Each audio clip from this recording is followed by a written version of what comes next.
তিনবার দেশ সেরার খ্যাতি পাওয়া ময়মনসিংহ মেডিকেল কলেজ হাসপাতালের সেবা কার্যক্রম ভেঙে পড়েছে। হাসপাতালে গরু ও কুকুরের অবাধ বিচরণ দেখে মনে হবে মানুষের সঙ্গে এরাও চিকিৎসা নিতে এসেছে। হাসপাতালে সেবার মানের পাশাপাশি চিকিৎসক, নার্স এবং স্টাফদের আচরণ নিয়েও প্রশ্ন তুলেছেন রোগী এবং তাদের স্বজনরা। এই যে এগারোটা উঠে বাজছে এখন তো রুগী দেখবার একটা ডাক্তার আইলো না, স্যার যে বেতন হালকা তো ওষুধ আনলে তো সমস্যা। ডাক্তার কোনো চিকিৎসা দেন আলি রিসিপ্ট দেয়ালে দেখে হারে ফালাতে যায়। একটা রোগী আসলো, আসার পরে তাদের সাথে ব্যবহারটা অন্তত ভালোভাবে করবে, তাদের পরিশ্রমকে বুঝবে না, তারা সেটা বুঝে না। ইভেন হচ্ছে একটা রুগী কত নম্বর কেবিনে আছে বা কি আসার বিষয়, যেমন একটা রুগীর আত্মীয় স্বজন আসলে তারা কোথায় দেখা করবে কীভাবে, তাদের সাথে দেখা করতে বলে আমরা জানি না, আপনারা খুঁজে নেন এটা কেমন ব্যবহার তাদের। ব্যবহারে অনুপযোগী। আমরা যারা সুস্থ আছি রুগীর সাথে আসছি, আমরাই ব্যবহার করতে পারতেছি না, রুগী নিয়ে যেতেই পারি না। ওয়াশরুমগুলো একেবারেই বাজে অবস্থা, ব্যবহারে অনুপযোগী। অনেক সময় দেখা যাচ্ছে যে রিপোর্টগুলো একটু বেরি করে, বাইরের সাথে এখানে বেরি করে। যেমন আমার একটা পেশেন্ট দেখা গেছে এখানে যে আলট্রাটা আসছিল, সেই আলট্রাতে দেখা গেছে তারা কোলিসিস্টেটিস দেখাইছে, কিন্তু পেশেন্টটা আসলে কোলিসিস্টেটিস না। পরবর্তীতে আমরা বাইরে গেলে টেস্ট করার পরে তারা সাজেস্ট করছে যে আপনারা কি বাইরে একটা করান। বাইরে করার পরে দেখা গেলো আসলে কোলিসিস্টেটিস না, এটা আসলে দেখা গেছে আসলে কিডনিতে স্টোন। তবে এসব মানতে নারাজ হাসপাতাল কর্তৃপক্ষ। এখানে পেশেন্টের লোড বাড়তেছে, তো এখানে যদি সেবা যদি না থাকতো তাহলে কি এই পেশেন্টের লোডটা বাড়তো? প্রত্যেকটা ডিপার্টমেন্টে আপনি দেখতে পারবেন যে প্রত্যেকটা ডিপার্টমেন্টে এই রোগীরা বেশি আছে এবং হচ্ছে যে চিকিৎসকরা চিকিৎসা দিতেও হিমশিম খাচ্ছে। তো সেক্ষেত্রে যে আপনি যে অভিযোগ করছেন সেটা আসলে সত্য নয়। রোববার বিকেলে ময়মনসিংহ মেডিকেল কলেজ হাসপাতালে গরু কুকুরের অবাধ বিচরণের কিছু ছবি ফেসবুকে ভাইরাল হয়। ওই ছবিগুলোতে দেখা যায় হাসপাতালে রোগীর সঙ্গে কুকুর শুয়ে আছে।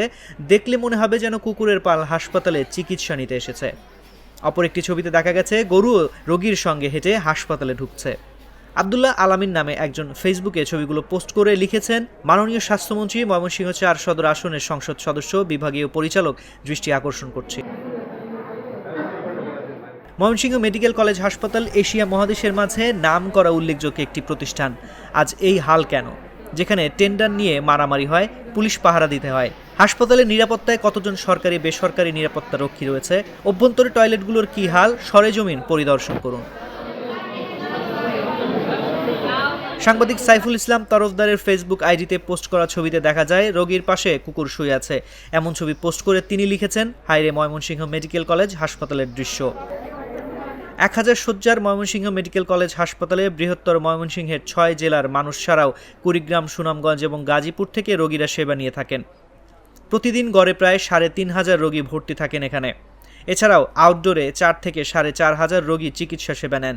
প্রতিদিন গড়ে প্রায় 8000 রোগীর চাপ সামলিয়ে সেবার মান নিশ্চিত করে বিগত পরিচালক প্রশাসনের নেতৃত্বে 2018, 19 এবং 2020 সালে হেলথ মিনিস্টার্স অ্যাওয়ার্ডে ভূষিত হয়েছিল এই প্রতিষ্ঠান।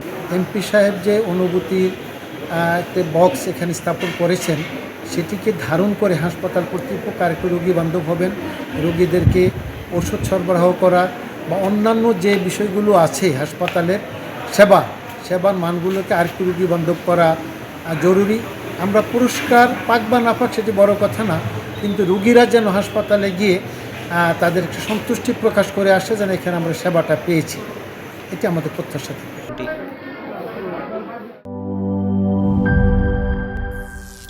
করিম চাচা, আপনার প্রিয় মানুষদের কখনো বিপদে ফেলতে চাইবেন না স্যার। তাহলে আমাদের বিপদে রাখা কি ঠিক হচ্ছে? এজন্যই বিজলি কেবলস সবচেয়ে ভালো ও নিরাপদ। ফ্লেম রিটার্ডেন্ট পিভিসি দিয়ে তৈরি বিজলি কেবলস, নিরাপদ আজীবন।